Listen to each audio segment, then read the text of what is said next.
Premalignas, ¿no? Premalignas del cuello uterino. Tiene una progresión de un epitelio normal, células planas normales, células cilíndricas normales, llega la infección del virus del papiloma humano y pasando en el tiempo vamos a ir evolucionando en neoplasia intraepitelial de grado 1, neoplasia intraepitelial de grado 2, neoplasia intraepitelial de grado 3, o sea, vamos a ir evolucionando con el tiempo. Y en los años tenemos entre 8 a 13 años, habíamos indicado, desde el momento de la infección hasta el momento que se vuelve cáncer, sin hacer nada, como tiempo promedio 10 años, ¿no? Para poder detectar estas lesiones premalignas aproximadamente. Una vez que ya es un carcinoma in situ, cuando la membrana basal está íntegra, pasando años, entre 2 a 5 años, habíamos indicado como promedio 3 años, podemos llegar al carcinoma microinvasor. Y ahí es donde no quisiéramos llegar, porque ya lastimosamente pues hemos fallado, ¿no? Bastante.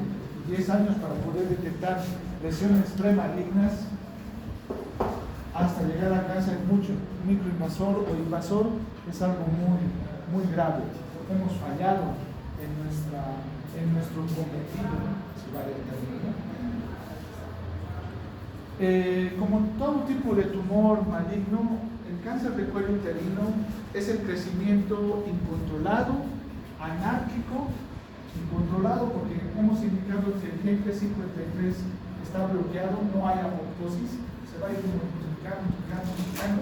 El gen del retinoblastoma está bloqueado por la apoproteína E7 del virus del papiloma humano y hace que este pueda replicarse en mayor cantidad, con mayor celeridad. Va a empezar a afectar a órganos vecinos, regionales, y va a empezar a hacer una metástasis a distancia, ¿no?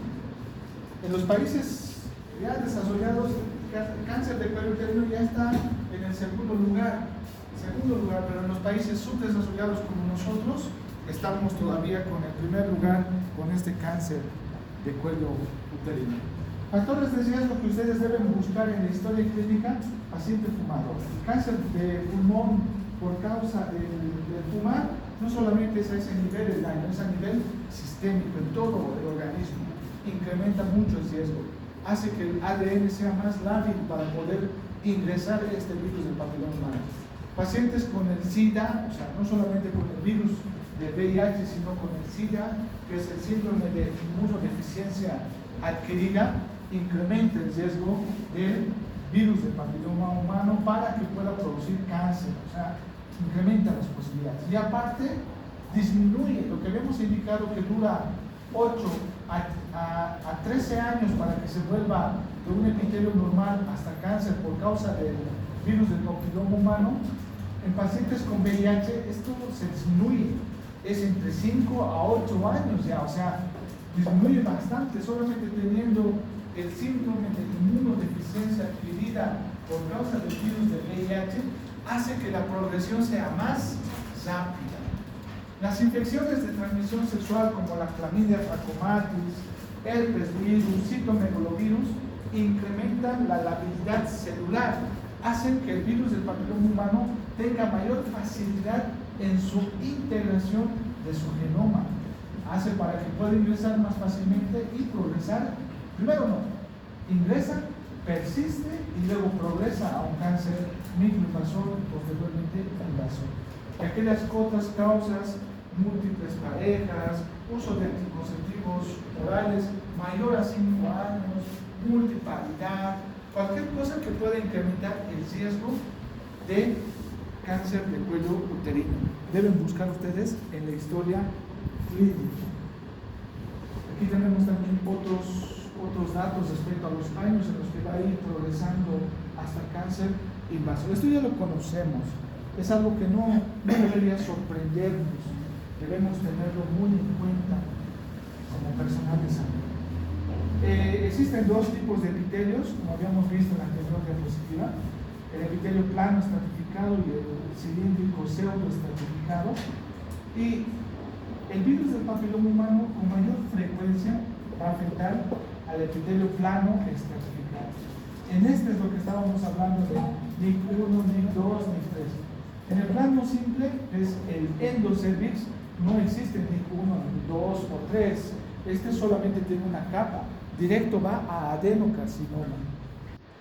De los dos tipos epiteliales, ¿cuál es el más frecuente? El plano estratificado. Entonces, el tipo histológico más frecuente del cáncer de cuello uterino es el epidermoide, es el plano estratificado o el escamoso, también lo pueden denominar, escamoso, porque es como tal, ¿no? Como escamas planas, delgadas, ¿por qué? Es de tipo escamoso o epidermoide. Y el otro, el adenocarcinoma.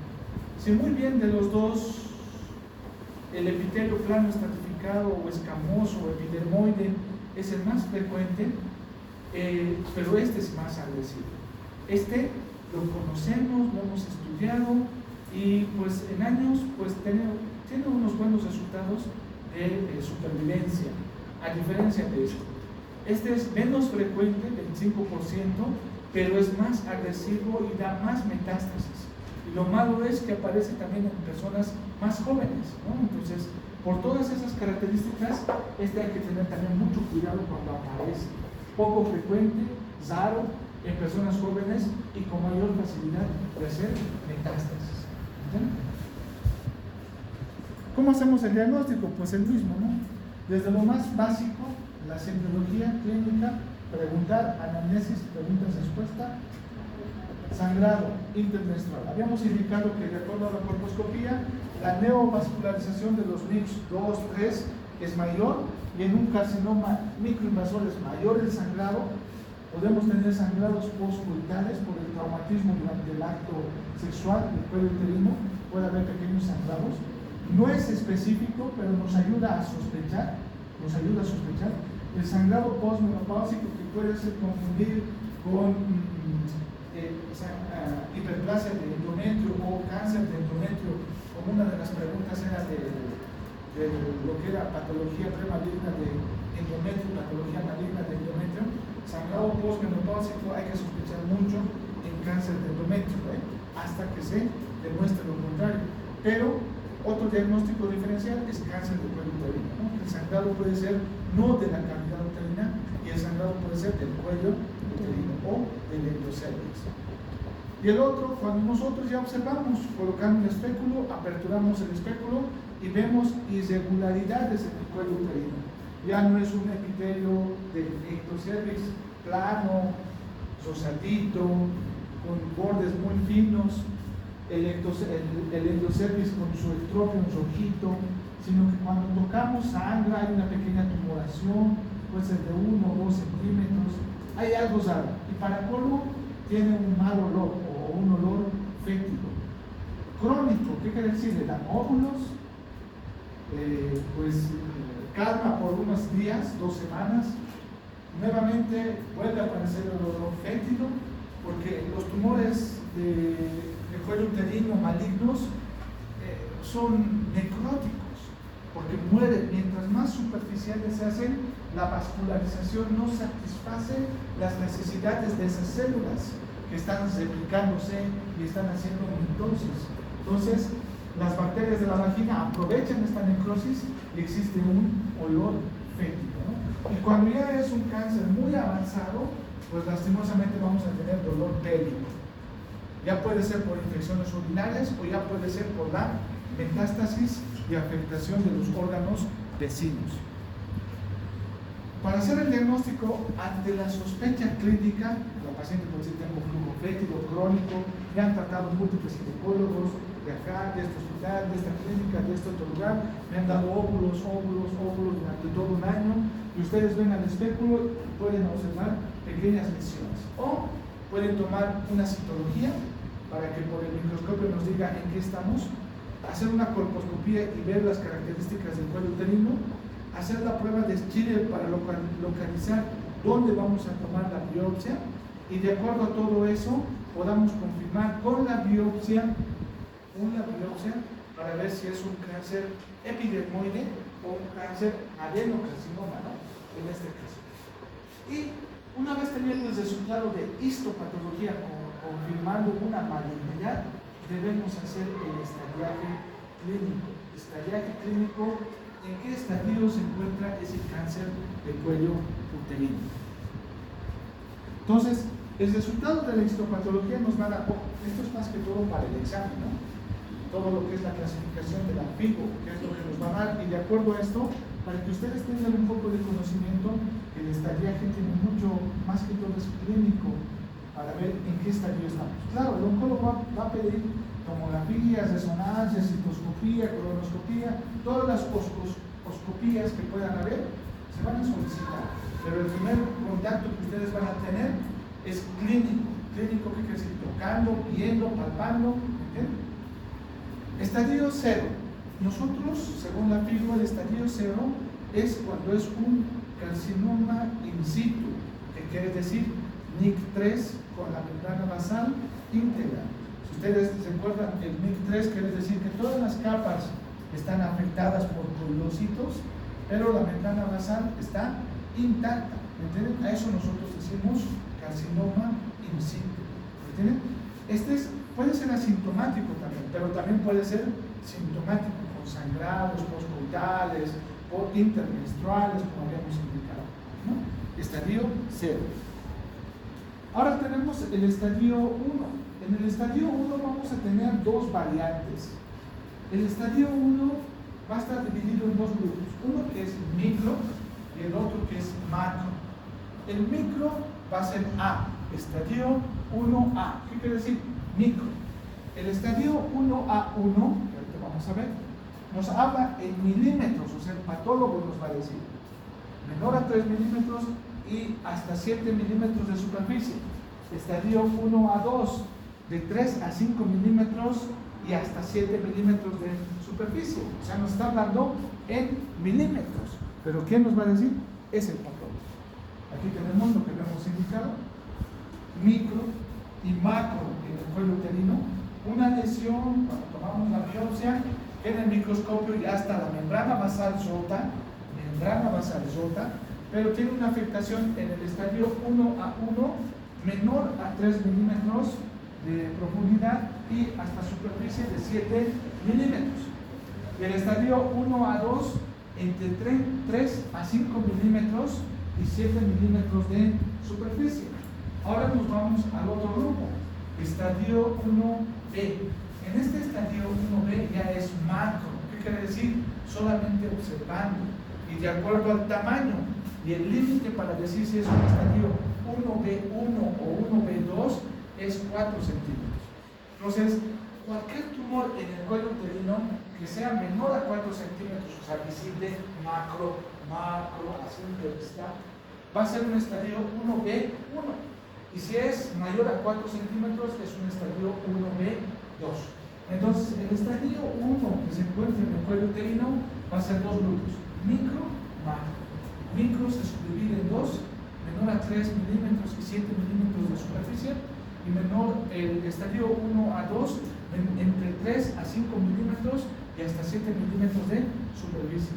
Y el estadio 1B, que significa macro, quiere decir 1B1 menor a 4 centímetros a simple vista, o el estadio 1B2 mayor a 4 centímetros en el cuello uterino, ¿no? Entonces, todo esto que está en letras y todo lo que hemos hablado lo tenemos en dibujitos. Micro, macro. Micro, macro. La diferencia solamente son milímetros, ¿no? El estadio 1A es micro, 1A1 menor a 3 milímetros y 7 milímetros de superficie, 1A2 entre 3 a 5 milímetros y 7 milímetros de superficie, el estadio 1B1 menor a 4 centímetros y el estadio 1B2 mayor a 4 centímetros del tumor. Solamente es a simple vista. Si vemos, ya tenemos una idea en qué estadio nos encontramos. Entonces, ahora vamos a ir viendo el estadio 2, donde nos dice ya no solamente afecta al cuello uterino, sino también va a empezar a afectar a la vagina, el tercio superior de la vagina, y también a los paramétros, o sea, a los costados del cuello uterino, pero sin llegar a la pared, a las paredes de la pelvis. ¿Qué hueso forma la pelvis? ¿Qué hueso forma la pelvis? huesos. ¿Mm? Eso por obstetricia, ¿no? ¿Cuál? El sacro y los coxillos. Los isquiotibiales. El hueso ilíaco, ¿no? Con sus tres partes, ¿no? Los dos ilíacos y el sacro que está atrás y el coxis que está ahí abajito, debajo del sacro. No va a tocar los huesos ilíacos cuando se va a extender. Ese es el estadio 2. En el estadio 2 vamos a tener un estadio 2A cuando está afectado los 2/3 de la vagina. O sea, nos dice cualquier tumor del cuello uterino, pero que se extiende hasta los 2/3 superiores de la vagina. Estadio 2A. Ahora, tal vez no está afectada la vagina, pero sí a los costados. Estadio 2B. Cualquier tamaño de tumor en el cuello uterino, pero que se extiende a los costados sin llegar hasta los huesos de la pelvis, o sea, a los costados, a los huesos ilíacos, si vale el término. Estadio 2B, hacia los costados. Tenemos en dibujitos, que es algo más fácil de comprender. Cualquier tipo de tumor en el cuello uterino, en el estadio 2A, pero que se extiende hacia la parte superior de la vagina. Estadio 2A. Y el estadio 2B, cualquier tumor en el cuello uterino, pero que se extiende hacia los costados sin llegar hasta los huesos ilíacos, ¿no? No toca los huesos ilíacos. Entonces, se puede presentar ambos también, o sea, afecta a la vagina y afecta a los paramentos. ¿Cuál vamos a colocar? Porque en el examen puede estar eso, ¿no? ¿Cuál colocamos? El estadio mayor, ¿no? Puede haber ambos o puede estar solo uno de ellos, ¿no? No es obligatorio que estén los dos, dependiendo hacia dónde se progresa el cáncer. Entonces, ahí tenemos. Nos vamos al estadio 3. El estadio 3 simplemente es la progresión del cáncer de la vagina hacia toda su longitud. Y hacia los parámetros, el estadio 3 va a afectar los huesos ilíacos, llega a tocar a esas partes. Ahí tenemos estadio 3A, cualquier tumor del cuello uterino que se extiende por las paredes de la vagina casi en toda su longitud. Estadio 3B, cualquier tumor en el cuello uterino, pero en los parámetros se extiende hacia los huesos ilíacos, toca toda hasta la pelvis en las paredes laterales. Y como toca las paredes laterales de la pelvis, generalmente afecta la arteria uterina, y como ustedes saben por anatomía y cuando hemos visto complicaciones, la arteria uterina está muy cerca del uréter, y como el tumor es fibroso, leñoso, duro, comprime el uréter y va a dar hidronefosis. ¿Entienden? Por ecografía, cuando le van a hacer, va a decir uréter dilatado, pelvis dilatada, ciñón, creatinina 3 gramos de cilitro, pues ya ustedes van relacionando que ya estamos en otro estadio, ¿entienden? En un estadio mayor y avanzado, comprometido, ¿entienden? Estadio 3B. Tenemos en dibujitos cualquier tumor y afecta la longitud de la vagina. Estadio 3A. Estadio 3B, cualquier tumor en cuello uterino, pero que se extiende y ya afecta hasta tocar las paredes laterales de la pelvis. Y nos vamos al estadio 4. En el estadio 4 ya vamos a tener primero afectados los órganos vecinos del alrededor, entre estos cuales son vejiga, recto, ano, y el estadio 4A, cuando ya tenemos todo lo que corresponde a órganos distantes. Estadio 4B, perdón. 4A, órganos cercanos, 4B, metástasis a órganos distantes. Más que todo esto, por los ganglios que van a estar afectados en pelvis, abdomen más que todo.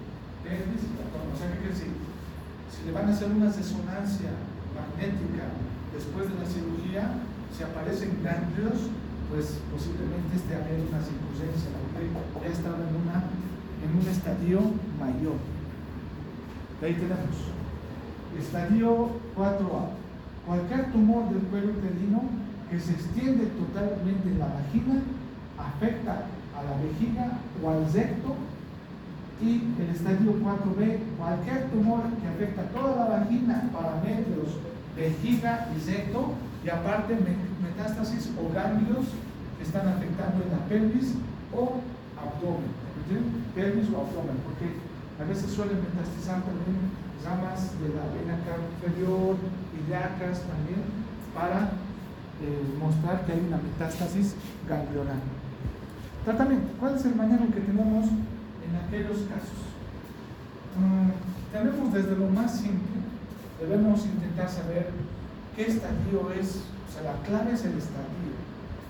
El estadio juega un rol muy importante en lo que corresponde al cáncer del cuello uterino. Debemos saber la edad de la paciente y el deseo de paridad también. El deseo de paridad. Si quiere tener hijitos o no, porque tal vez no ha tenido y lastimosamente tuvo cáncer, lastimosamente. Esto es lo que ha sucedido en una paciente que tenemos de fichaje de COFES. No se ha dudado mucho en el estallaje del cáncer de cuello uterino que ha tenido. Ha sido internada en la clínica de Los Ángeles, le han hecho la histerectomía. Pasando 3 meses o 4 meses, me comenta que aparece en su control una resonancia, porque justo es de fichaje de gineco, del cuarto piso, y que le apareció un ganglio de 4 centímetros en el lado derecho, si no me equivoco, que estaba comprimiendo uréter y que estaba empezando a producir una hidronecrosis. Entonces, los doctores han empezado a pensar que era una recurrencia, le han empezado a hacer quimioterapia, el ganglio siguió creciendo, al último le hicieron nefrectomía, hizo falla renal, al último le secaron el intestino, medio intestino, entró a terapia intensiva, más bien que está bien.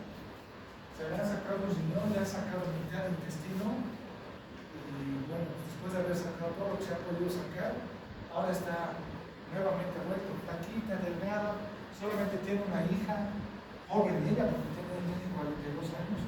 Eso es lo malo de hacer crioterapia, porque ella le habían hecho crioterapia. Esconde, no crean mucho cuando dicen es que algunos doctores, yo con la crioterapia puro cáncer, no, esconde, estás escondiendo algo que simplemente va a aparecer cuando ya es cáncer, ¿entiendes? Hay que tener mucho cuidado cuando van a hacer el diagnóstico y el tratamiento. El otro, cuando se presenta en un embarazo, ahora aquí, 24 semanas para abajo, si se detecta el cáncer, se interrumpe el embarazo. ¿Entiendes? Se interrumpe. A no ser que la paciente diga, porque toda mamá siempre piensa en sus hijos, siempre les va a salir el valor, no como ahorita, ¿no? Ay, no tengo que estudiar, pero me voy a dormir. En ese momento, cuando ya son mamás, dicen, no, pues mi bebé está llorando y se trasnochan toda la noche, porque merecen mucho, ¿no? Las mamás cambian hormonalmente mucho por sus hijos. Cuando es menor a 24 semanas y está embarazada por un adenocarcinoma, eso también sucedió en la Caja Nacional de Salud, se debe interrumpir el embarazo, porque muchos meses, ustedes saben por fisiología obstétrica, y que existen factores de crecimiento durante el embarazo para que exista hiperplasia y hipertrofia del músculo uterino, para que las glándulas mamarias vayan creciendo su tejido mamario, todo, ¿no? Que ustedes dominan en su biología obstétrica. Lastimosamente las células con virus del papiloma humano también aprovechan estas hormonas y estos factores de crecimiento y hacen que progresen.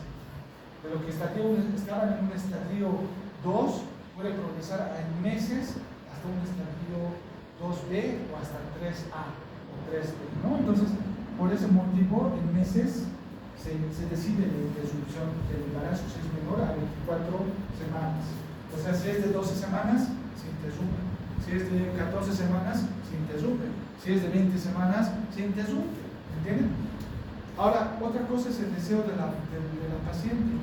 Sin exponerse en riesgo, dice, pues, bueno, pues yo quiero tener, se extiende por lo menos hasta las 28 semanas para intentar dar al neonatólogo y pueda mantenerlo vivo a esos bebés menor de 28 semanas, ¿no? Pero si es mayor a 24 semanas, se espera también hasta las 28, 32 y se interrumpe. O sea, le damos el borderline es 24 semanas. Menor a 24 semanas se interrumpe.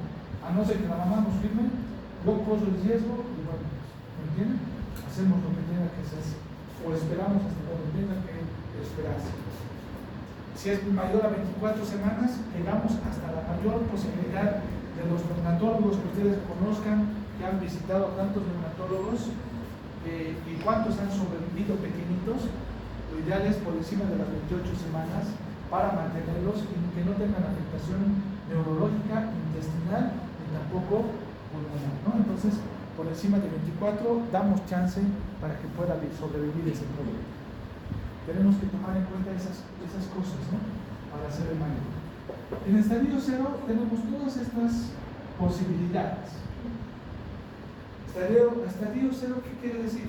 Estadio 0 quiere decir carcinoma in situ, NIC3 con membrana basal íntegra. Podemos hacer cono, podemos hacer crioterapia, pero ojo, tengan mucho cuidado, deben hacer el seguimiento y si van a quererle dar un poquito de tiempito para que se embarace, posteriormente al año, opérenla, hagan la histerectomía o después de la cesárea hagan una histerectomía obstétrica.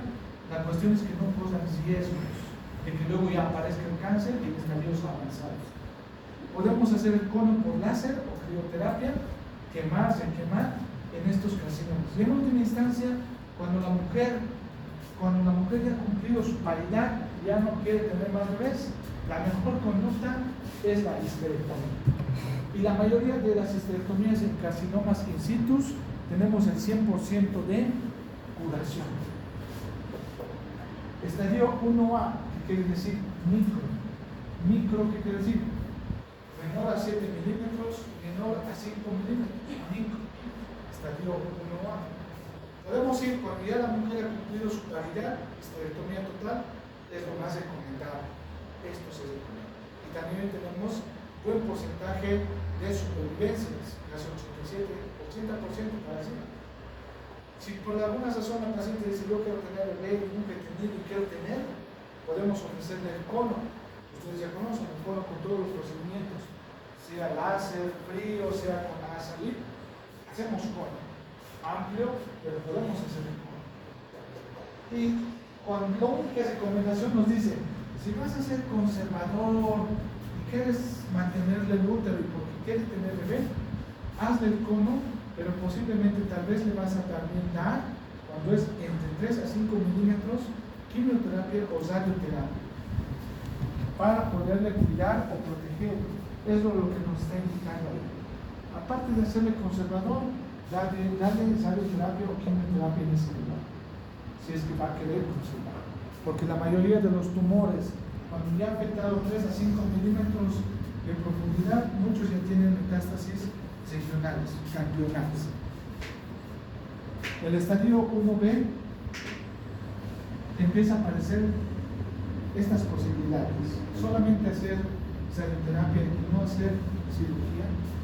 Estadio 1B quiere decir macro, un tumor de menor a 4 centímetros o mayor a 4 centímetros. En este caso está hablando de un tumor mayor a 4 centímetros. En esos casos, radioterapia o braquiterapia, que es la radioterapia interna, tiene buenos resultados, porque a veces el tumor es muy difícil de extraerlo, porque ya está comprometiendo vejiga o recto en la pared posterior, o fibroso, cuando queremos divulsionar o separar estas estructuras anatómicas, hace que sea dificultoso y estemos operando y le estemos dejando con lesión de la vejiga o lesión del recto, pues no mejoramos su calidad de vida. Por tal motivo no hacemos nada y solamente es radioterapia interna y externa. Ahí quedamos. O si por alguna razón tenemos solamente afectado el cuello y está muy bien diferenciada la vejiga y el recto, está accesible su procedimiento quirúrgico, hacemos la histerectomía pero añadimos radioterapia y quimioterapia. Radioterapia es local, braquiterapia, para evitar la recurrencia del lecho quirúrgico. O sea, de lo que hemos sacado el útero, el riesgo de recurrencia en la cúpula de la vagina de lo que hemos retirado el útero es alto.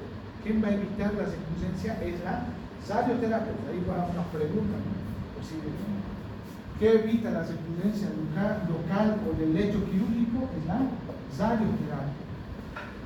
¿Y quién va a disminuir la recurrencia de metástasis ganglionar? Es la quimioterapia. ¿Me entienden? Entonces son dos acciones que hacemos posterior a la cirugía. Ojo que la radioterapia no es en este lugar, ¿no? Es en la cara apenas. Y es para reducir el riesgo de recurrencia en el lecho quirúrgico. En tanto, la quimioterapia es disminuir el riesgo de recurrencia a metástasis ganglionares a distancia. Entonces, en el estadio 2A tenemos esterectomía, radioterapia y quimioterapia. Estadio 2A. El estadio 2A, ¿hasta dónde es? 2A. 2A. No.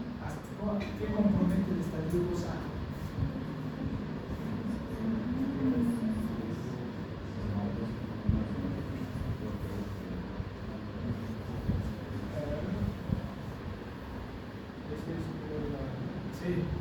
Cualquier tumor del cuello uterino y 2/3 superiores de la vagina, estadio 2A. Entonces, ¿qué quiere decir? Vamos a hacer un poco más ampliado la esterectomía por debajo de ese tumor en la vagina y le añadimos radioterapia y quimioterapia para que pueda estar mejor esa paciente.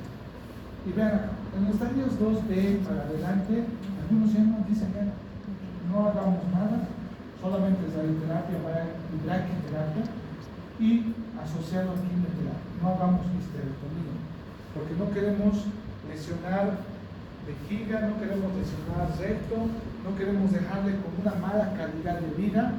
Mejor solamente hacemos radioterapia, braquiterapia y la quimioterapia, que es a nivel sistémico.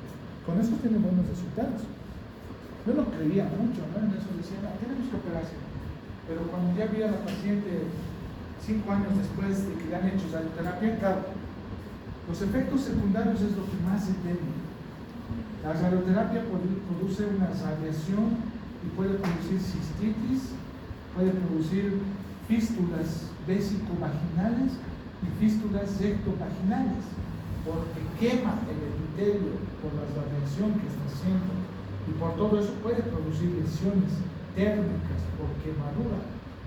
Pero cuando tiene buenos resultados y está realizado de una forma adecuada, pues tiene buenos resultados.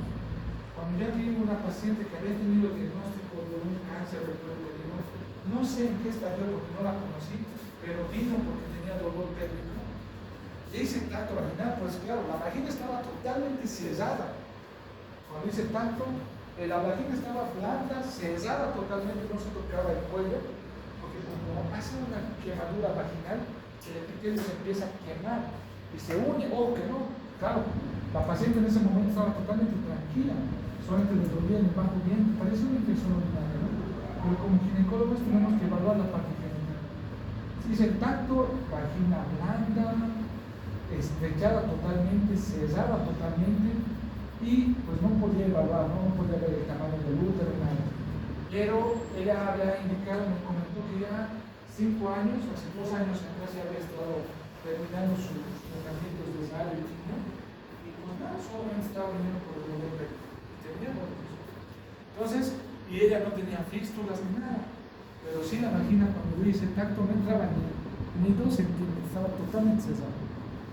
Entonces, a partir del estadio 2B, ya no hacemos más cirugía, solamente le proponemos radio, braqui, radioterapia interna y radioterapia externa, y asociamos a quimioterapia para poder mejorar. Las complicaciones, o sea, es todo, ¿no? Estadio 3, 4, para todos es esa combinación, radio, quimio. El riesgo de recurrencia pues se ha ido disminuyendo gracias a la radioterapia y la quimioterapia. Siempre consideramos eso. La recurrencia es cuando aquello que hemos operado y pasando meses posterior a la cirugía o al tratamiento de radioterapia y quimioterapia, empiezan a aparecer tumores. Sean tumores en la vagina, cuando colocamos un espéculo y vemos la cúpula de la vagina con una pequeña vegetación, o cuando hacemos controles de resonancia magnética, tomografías y aparece un ganglio en lugares pélvicos, nos estaría haciendo sospechar que tiene la paciente una recurrencia. Entonces, siempre estos han ido disminuyendo bastante las recurrencias. Radioterapia, recurrencia local o el lecho quirúrgico, y quimioterapia, recurrencia generalizada o metástasis ganglionar.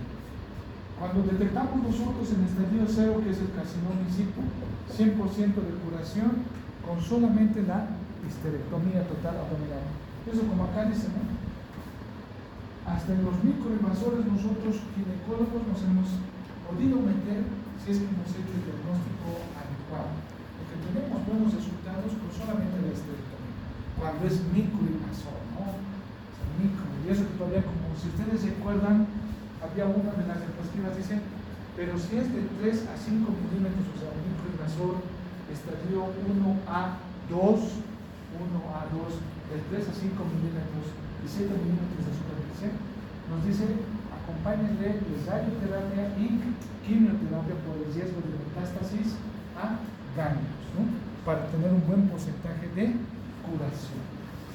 De acuerdo a los manejos que hemos citado anteriormente, que desde el estadio 2B para adelante solamente es BRAC y quimioterapia, es 50-60% de curación, paulatinamente va a ir bajando solamente con eso. Pero por debajo del estadio 2, 1A, 1B, 2A, tenemos buen porcentaje de curación del 80 para arriba, ¿no? Que eso es algo bueno para aquellas pacientes que hacemos el seguimiento.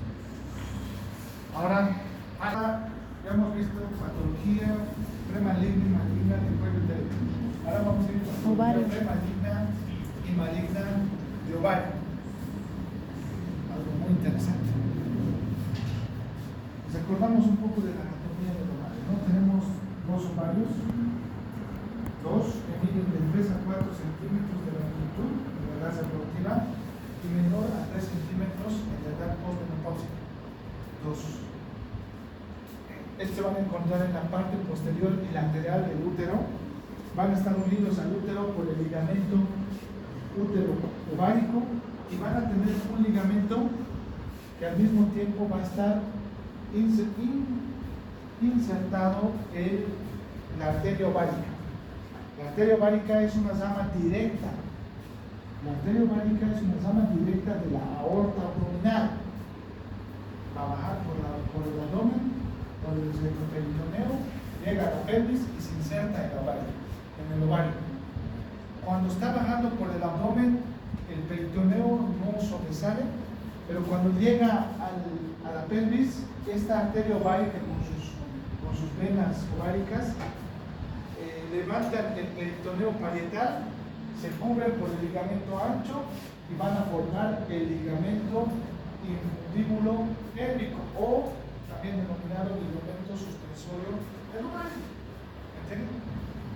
Entonces, viene una arteria principal que va a irrigar al ovario. El ovario, aparte, también tiene otra irrigación secundaria por parte de la arteria uterina. La arteria uterina viene, hace su arco de la arteria uterina y da pequeños ramos para irrigar a la trompa del falopio junto con la arteria ovárica. De este arco de la trompa del falopio que viene de la unión de la arteria uterina con la arteria ovárica, van a haber ramos que van a irrigar también a la arteria ovárica. Y aquí, ¿por qué la ligadura de trompas protege en el cáncer de ovario o las albinoclasias que se realizan protegen contra el cáncer de ovario? Porque disminuye la irrigación del ovario. Entonces, por eso, ¿no? Por su irrigación que tiene.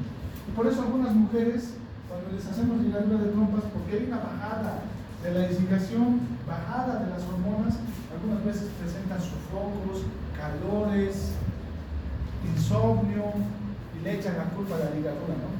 Porque no quiero hacerme porque me vuelvo irritable, mi comadre se ha vuelto irritable, ha tenido casi el divorcio, y muchas cosas, ¿no? Eso es anatómicamente. Histológicamente, tres zonas que tienen que reconocer histológicamente: el epitelio superficial, la parte cortical y la parte medular. Entonces, estos tres sectores muy fácilmente reconocidos. El epitelio superficial son células planas, que lo denominamos epitelio germinal también, que es denominado así, planas, que se cubren. La corteza es el lugar donde los folículos están madurando, donde ustedes ya conocen por ginecología: folículo primario, secundario, telégrafo, óvula, cuerpo lúteo, cuerpo, ¿no?, que está empezando a madurar. Estos folículos es la corteza. Y en la médula se encuentran los vasos y el tejido fibroso.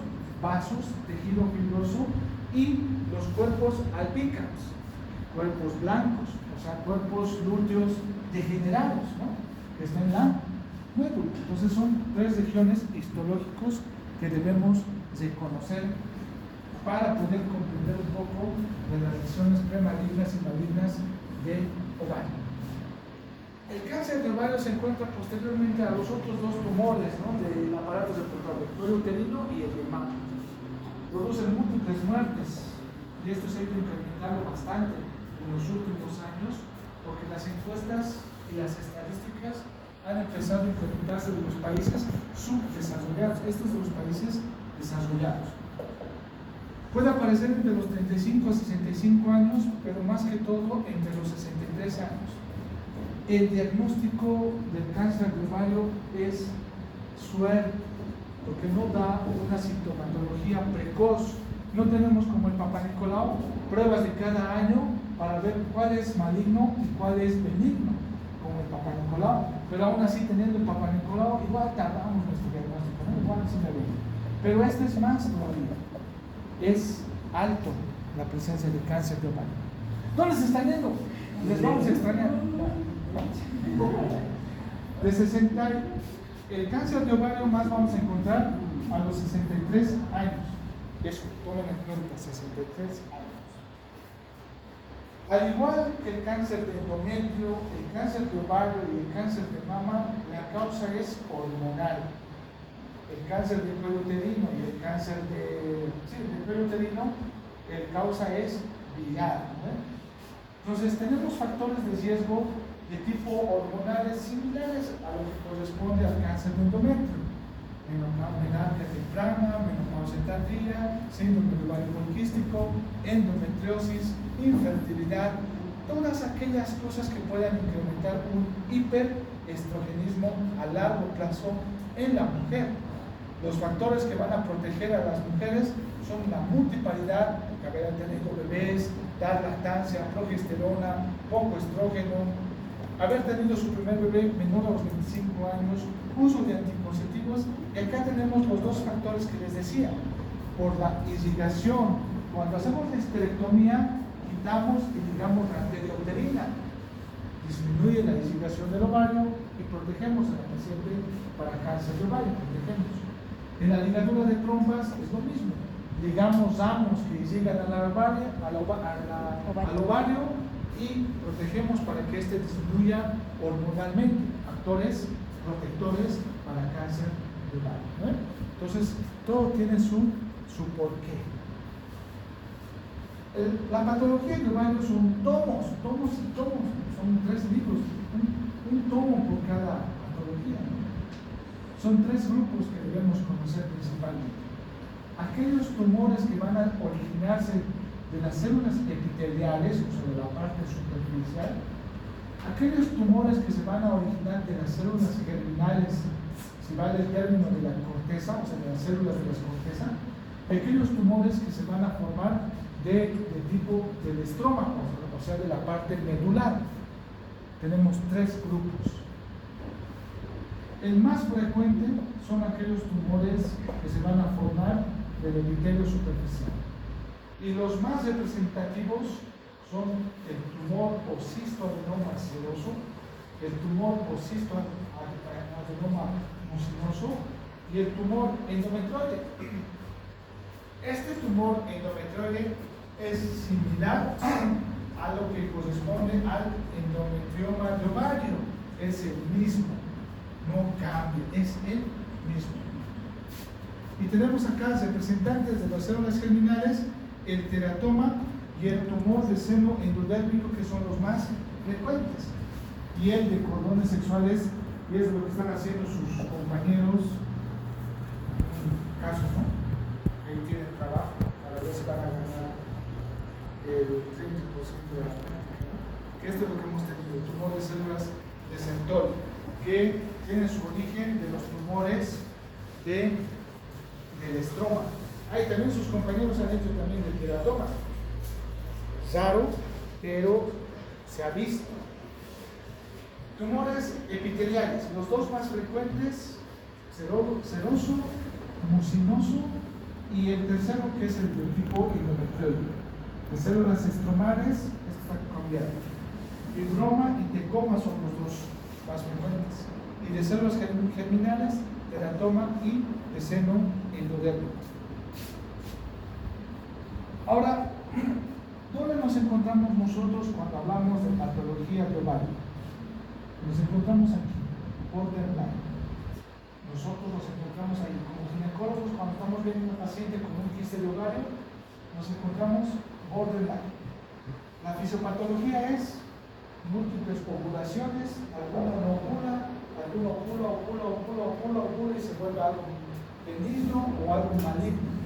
Nos encontramos nosotros aquí, borderline, porque solamente por ecografía, tomografía o resonancia vemos un tumor en los anexos, o sea, en los ovarios. ¿Quién nos va a decir si es benigno o maligno? Es la histopatología. Siempre esperamos que el resultado del microscopio nos diga cuál corresponde a benigno o maligno.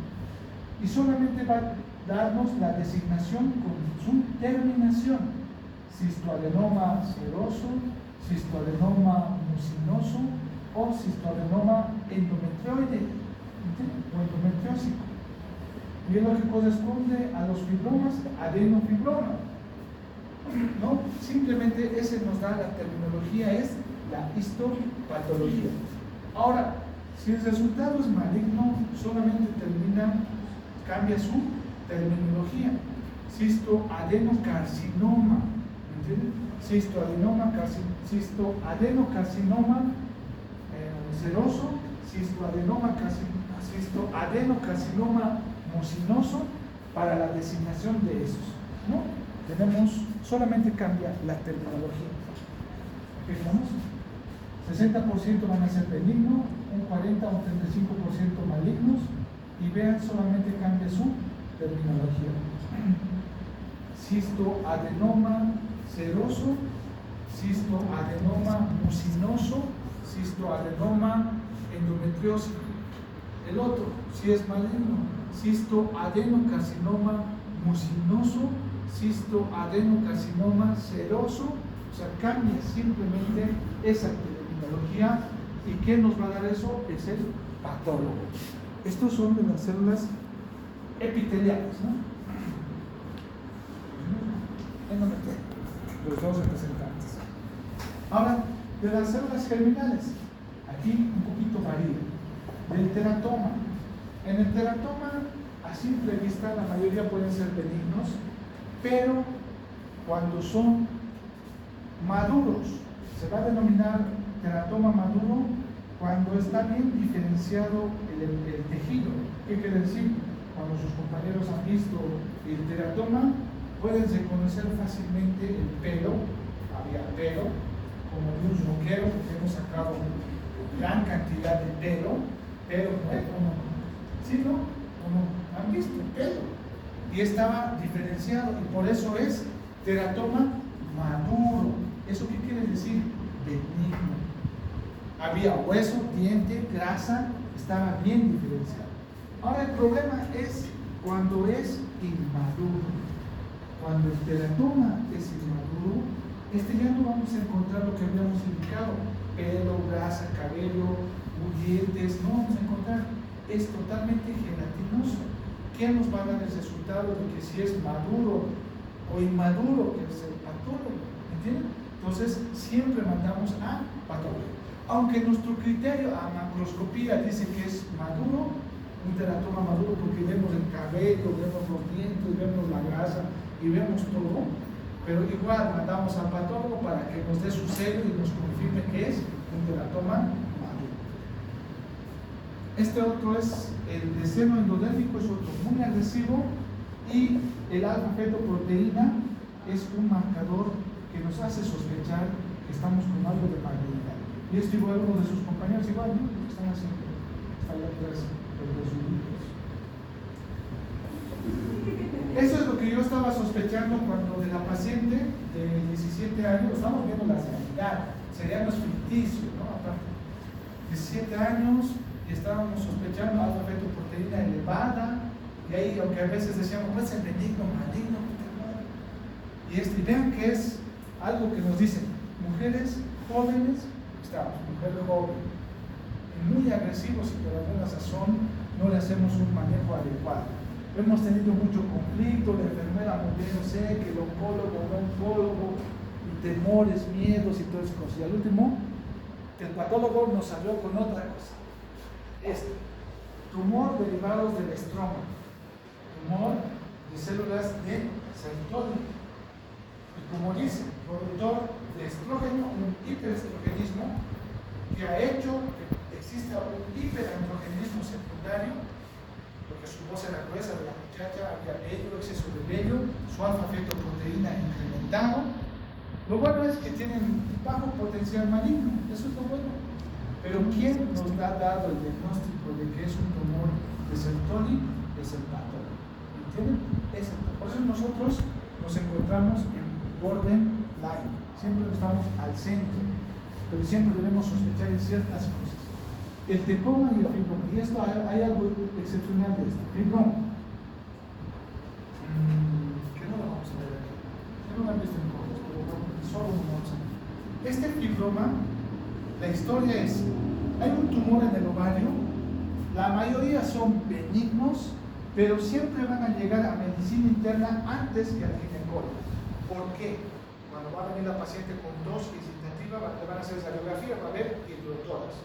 Porque llega siempre el interno del triaje y dice, ¿qué te molesta? Tengo tos, expectoración crónica, como un sintomático respiratorio. ¿Qué sintomático respiratorio? Eso, paciente que tiene tos mayor a 14 días, con o sin moco, digamos, ¿no? Con o sin expectoración. Con tos no productiva o productiva. Para cada doctor tiene 14 días, ¿no?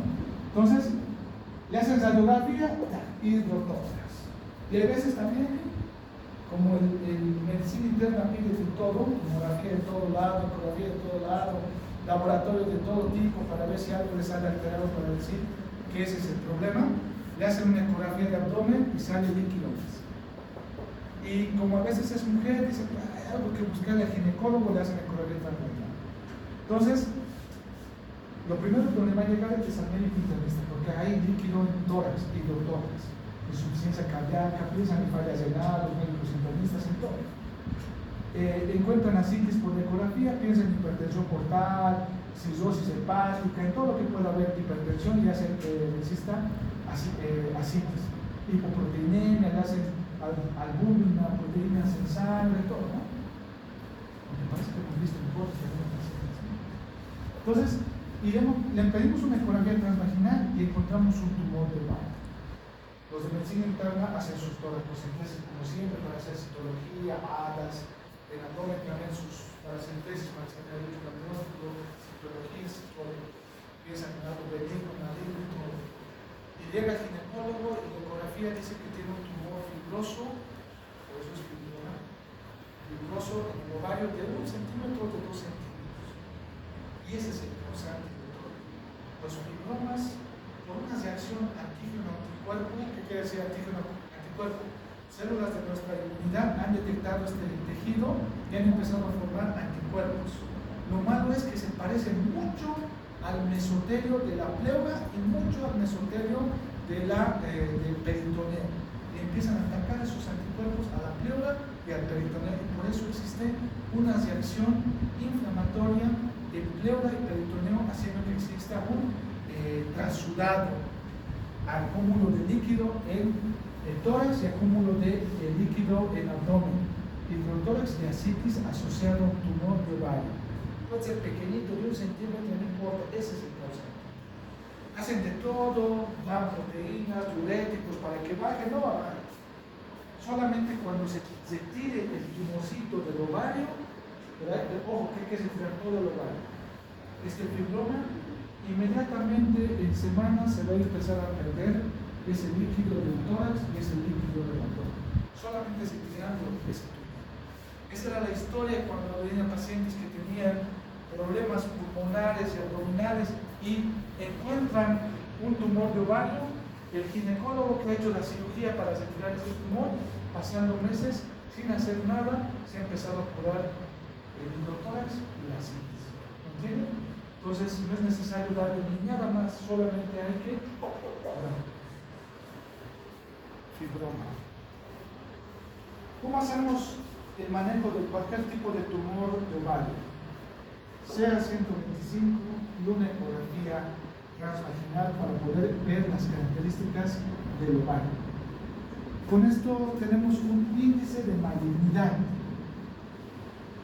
Si muy bien nos ayuda, no es tan sensible, tan específico, nos ha podido ayudar un poco en algunos casos cuando el CA125 es bien elevado, cuando, claro, el ecografista es muy hábil, muy experimentado para ver las imágenes del ovario, porque de la paciente que estaba con este tumor de ovario hasta nos daba gira 5, que quiere decir cáncer de ovario, así con el diagnóstico nada más ecográfico ya no estaba diciendo cáncer de ovario, pero salió benigno, ¿no?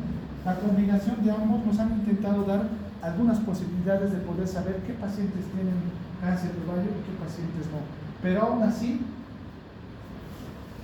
no han disminuido, porque a veces han exagerado mucho, nos han dicho que posiblemente sea maligno y no ha sido maligno, y hay veces que nos han dicho que no es maligno y había sido maligno en esta patología. Entonces, por eso estas combinaciones todavía no han tenido buenos resultados, pero es lo único que tenemos, lo único, ¿no? Por eso es fuerte la detección de cáncer de ovario. Características ecográficas de lo que son los histodenomas serosos y mucinosos: quiste hipoecogénico, uni o bilateral, con tabiques o sin tabiques, pero es una imagen hipoecogénica. Puede ser de 5 o 20 centímetros, pueden llegar con unos tumores totalmente grandes que piensan mucho que por el tamaño nomás ya es algo maligno, porque cubre todo el abdomen, con un embarazo de 36 semanas. Hasta los pacientes mismos suelen tener mucho miedo, están llorando a veces por esto, porque saben que estos tumores de ovario grandes, los histodenomas serosos o mucinosos. La ecografía tiene mucha sensibilidad para hacer este diagnóstico. Serosos mucinosos. El endometrioide, hemos indicado, los del tipo epitelial son seroso, mucinoso, el endometrioide o endometrioma. La ecografía tiene mucha sensibilidad, 80% de podernos dar solamente por la ecografía, de que posiblemente nos estamos refiriendo de un quiste endometriósico. Es esto que igual han visto, ¿no? Sus compañeros han hecho un trabajo también igual y me han presentado ayer me han presentado también sobre la paroscopía, que hemos hecho un quiste de ovario también endometriósico, igual por ecografía nomás, tiene buena sensibilidad y nada, con simple ecografía es el diagnóstico, tiene buena sensibilidad. Teratomas, las imágenes son hiperdensas, porque por más que sean unas líneas nada más, blanquitas, hiperecogénicas, complejas, con dos tipos de tonos. Ustedes ven acá, pareciera un endometriósico también, vidrio despulido, pero no, esta es grasa, en esta parte es hueso, porque están imágenes hiperdensas, hiperecogénicas, nos hace sospechar, pero vuelvo a repetir, de los teratomas, en la definición macro, si hay pelo, cabello, grasa, diente y todo eso que conocen ustedes. Macroscópico, necesitamos que la histopatología nos diga que es un teratoma maduro, o tal vez como no está bien diferenciado, el patólogo nos diga que es un teratoma inmaduro. Ahora, de los quistes, ¿cuáles son las complicaciones que pueden tener de los quistes? Pueden sangrar, denominados hemorrágicos, pueden sedentarse espontáneamente, pueden sentir una pulsada, ay, no me ha dolido, estaban haciendo ejercicio, bordando, cosiendo, algún ejercicio se puede romper. El otro es la torsión. Esta es la complicación de urgencia muy importante. Solamente por ser un tumor, ya sea seroso, mucinoso, endometrioide, teratoma, cualquiera, si es un tumor mayor a 5 centímetros, tiene el riesgo de torsionarse, girarse. Es como si el varón se torsionara su testículo y tenemos solamente 6 horas para intentarlo recuperar a ese ovario por la torsión, por la irrigación. Pasada ese tiempo, la mayoría se necrosa, ¿no? Entonces, esa es una urgencia. Solamente por el tamaño, si son mayores a 5 centímetros, tiene más riesgo de que se torsione. Se torsiona, los vasos, la arteria ovárica y de la trompa de falopio se van a torsionar y van a producir una isquemia, hipoperfusión, edema tisular, ¿no? Van a hacer que exista una necrosis, congestión y lastimosamente hasta que se pueda fallecer esa gona. Lastimosamente no podemos recuperarla, ¿no? Y lo que vamos a encontrar en la cirugía es algo oscuro. Cuando entramos antes de las 6 horas, tenemos las posibilidades de poder ver la viabilidad. ¿Qué quiere decir? Si esto no está tan oscuro o necrosado, podemos un poquito destorcer y ver si aclara su coloración, si mejora su perfusión, para poder ser conservadores. Porque suele haber muchachas de 18 años con quistes de 7 centímetros que lastimosamente vienen con un dolor en fosa ilíaca derecha y siempre con el cirujano se encuentran pensando que es apendicitis. El cirujano entra a operar y se encuentra con algo que es un quiste de ovario y pues necrosado o no necrosado. El cirujano pues es más agresivo, ¿no? Dice, ya está aquí, ya estamos aquí, mejor lo sacamos. Pero tenemos nosotros como ginecólogos ver la viabilidad de ese ovario, porque la mujer puede reproducirse por su ovario. Si no tiene ningún ovario, pues lastimosamente pues no se va a reproducir. Y perder el 50% de su ovario a muy temprana edad quiere decir que lastimosamente el otro ovario que tiene, por algún accidente de otro quiste, puede perder el otro ovario y a muy temprana edad no tener muchos hijos, ¿no? Hay un pequeño lapso respecto a lo que es el tamaño de ovario. Mayor a 5 centímetros del quiste se puede torsionar y la emergencia es la torsión. La emergencia es la torsión. Podemos, acá, sea 125, marcadores no podemos ser no podemos reducir todavía con este programa que se llama índice de riesgo de malignidad. Hasta acá vamos a quedar, muchachos.